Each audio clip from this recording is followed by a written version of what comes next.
আসসালামু আলাইকুম, welcome to my YouTube channel Nuzhat Runa PK. অনেকেই মনে করেন বাসমতি চালের বিরিয়ানি রান্না করতে কি না কেরামতেই আছে। আসলে একদম সহজ। আমি খুব সহজভাবে আজকে বাসমতি চালের বিরিয়ানি করে দেখাবো, তাও আবার গরুর মাংস দিয়ে। প্রথমে আমি আদা, রসুন, পেঁয়াজ, তারপরে আলু এগুলো খোসা ছাড়িয়ে রেডি করে নিয়েছি। এরপর বাসমতি চালটা আমি ধুয়ে ভিজিয়ে রাখবো। আমি এখানে হাফ কেজি বাসমতি চাল নিয়েছি। আজকে আমি হাফ কেজি বাসমতি চাল আর হাফ কেজি গরুর মাংস দিয়ে বিরিয়ানি রান্না করব। এই তো চালটা ঠিক এভাবে ধুয়ে আমি ভিজিয়ে রাখবো। 30 মিনিট এরকম ভিজিয়ে রাখলেই হবে।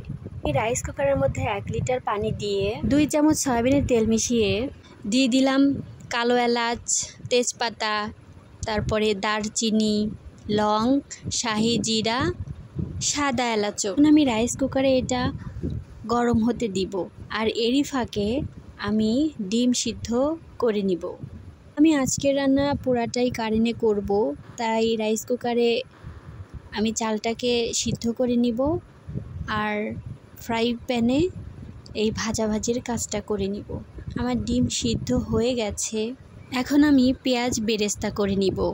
আমার একদিকে পেঁয়াজ বেরেস্তা হচ্ছে, অন্যদিকে পানিও গরম হচ্ছে রাইস কুকারে, আর অন্যদিকে ওই যে আমি বাসমতি চালটা ভিজিয়ে রেখেছি সেটাও ভিজতে শুরু করেছে।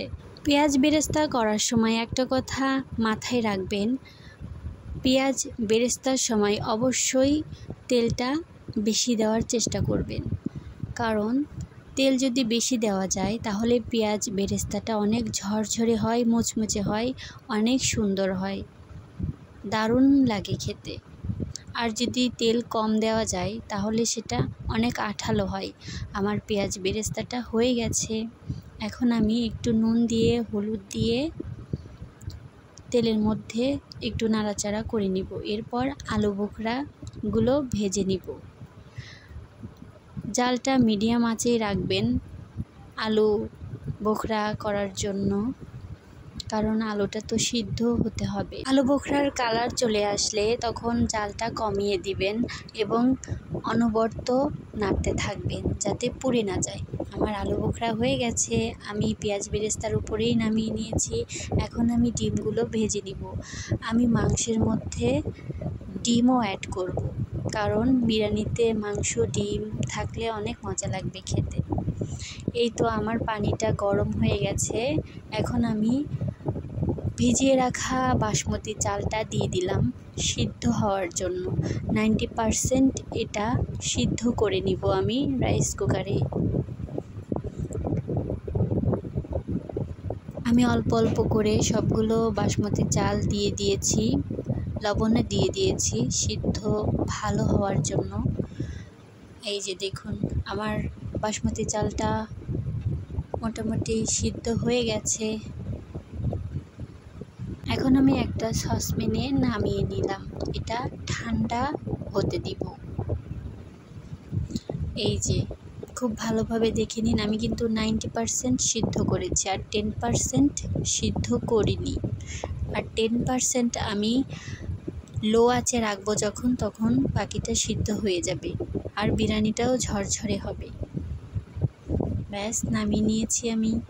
আর এদিকে আমি ফ্রাই প্যানে হলুদ দিয়ে আর লবণ দিয়ে গরুর মাংসটা ভেজে নিচ্ছি। যেহেতু ফ্রিজে ছিল, ভেজে নিয়ে রান্না করলে মাংসটা খেতে দারুণ লাগে। আমার ভাজা শেষ। এখন আমি ফ্রাই প্যানে দিয়ে দিয়েছি এর মধ্যে আদা বাটা, রসুন বাটা, পেঁয়াজ বাটা, জিরা বাটা এবং আমি এখানে শুকনো মরিচ বাটাও কিছুটা অ্যাড করেছি। এখন দিয়ে দিব লেবুর রস, তারপরে হলুদের গুঁড়ো। খুব ভালোভাবে মশলাটা কষিয়ে নিব। মশলা কষানোর সময় অবশ্যই জালটা কমিয়ে রাখবেন। এখন আমি দিয়ে দিলাম গরম মশলা, তেজপাতা, সাদা এলাচ, এগুলো দিয়ে আমি মশলাটা খুব ভালোভাবে কষিয়ে নিয়েছি। এখন আমি দিয়ে দিলাম গরুর মাংস, ওই যে ভেজে রেখেছিলাম সেটা। গরুর মাংসের সাথে এই মশলাগুলো অনেক ভালোভাবে সময় নিয়ে কষাতে হবে, যাতে মাংসের মধ্যে মশলাটা ভালোভাবে ঢোকে। এখন আমি দিয়ে দিচ্ছি বিরিয়ানি মশলাটা। আমি অর্ধেকের একটু বেশি বিরিয়ানি মশলাটা দিয়েছি, বাকি যতটুকু রেখেছি ওইটুকু আমি পরে ব্যবহার করব। মশলা কষানোর সময় অবশ্যই বারবার নেড়ে দিতে হবে, নেড়ে তারপর ঢেকে দিতে হবে। মশলার সাথে মাংস যত সুন্দরভাবে কষাবেন, মাংসটা খেতে কিন্তু ততই মজা লাগবে। আমি যে বাসমতি চাল সিদ্ধ করেছিলাম, সেই রাইস কুকারের পানি অবশিষ্টটুকু দিয়ে দিলাম মাংস কষানোর মধ্যেই, কারণ ওই পানির মধ্যে কিন্তু অনেক মশলা ছিল আর পানিটাও গরম ছিল। আর মাংস কষানোর পর অবশ্যই গরম পানি দিতে হবে। আমার মাংসটা রান্না শেষ। এখন আমি এই মাংসটাকে দুইভাবে ভাগ করে নিয়েছি। অর্ধেক মাংস ফ্রাই প্যানে রেখে তার উপর দিয়ে আমি বাসমতির ভাতটা দিয়ে দিচ্ছি। এই যে সুন্দর করে সমানভাবে দিতে হবে। তারপরে আবার আমি দিয়ে দিলাম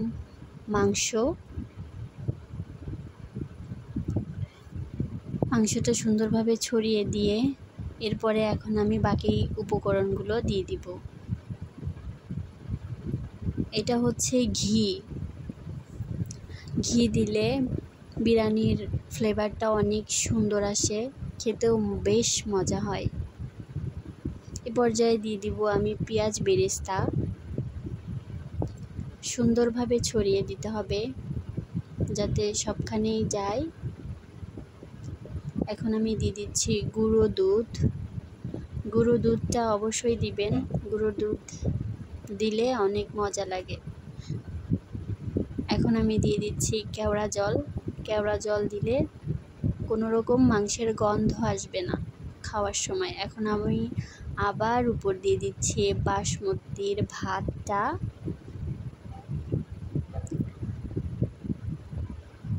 দেখুন, আপনারা ঠিক এভাবেই দিয়ে দিবেন। গ্যাসের চুলায় বা মাটির চুলায় আপনারা এভাবে রান্না করতে পারেন, কোনো সমস্যা নাই। রান্নাটা ঠিক আমার মতোই আসবে। আমি দিয়ে দিচ্ছি ভেজে রাখা ডিম মাংস একসাথে কিন্তু খেতে বেশ মজা লাগবে। তারপরে এর মাঝে ঢুকিয়ে দিচ্ছি আলু বোখরা।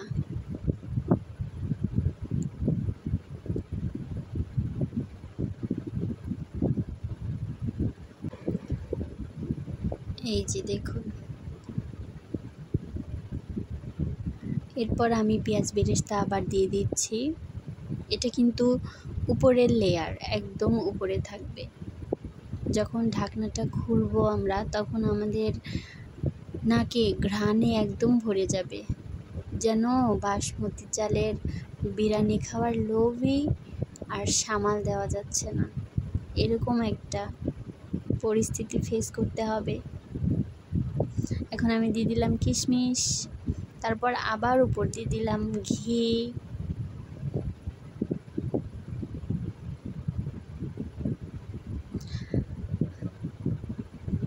তারপর একটু কালারের জন্য আমি জর্দা কালার দিয়ে দিচ্ছি, কারণ সাদা, তারপর অরেঞ্জ কালার, তারপরে আপনার ইয়েলো কালার, এইগুলো বেশ ভালো লাগে বিরিয়ানির কালারটা।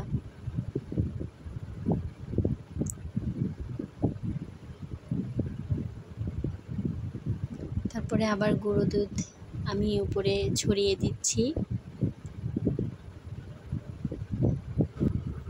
এখন আমি বিরিয়ানিটা ঢাকনা দিয়ে ঢেকে 20 মিনিট লো আঁচে রেখে দিব।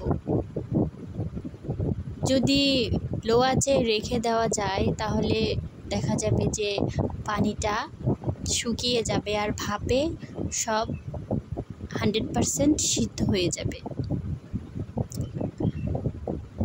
আমি 20 মিনিট পর ঢাকনা সরিয়ে দেখি আমার বিরিয়ানিটা খুব ভালোভাবে সিদ্ধ হয়ে গেছে। এখন এই যে আমি নামিয়ে নিচ্ছি, কারণ আমার এত ক্ষুধা লেগেছে, আমার আর ধৈর্য হচ্ছিল না। তো আমার বাসায় গেস্ট আসবে, বিরিয়ানিটা আমি 5 জনের জন্য করেছিলাম। এই যে দেখুন কত সুন্দর একটা কালার আসছে না, আর ঝরঝরে হয়েছে। কিন্তু আশা করছি আপনারা যদি এভাবে রান্না করেন, আমার টিপসগুলো ফলো করে, তাহলে ইনশাল্লাহ অনেক ভালো বিরিয়ানি রান্না করতে পারবেন। তখন সাথে থাকার জন্য ধন্যবাদ। সবাই ভালো থাকবেন। আসসালামু আলাইকুম।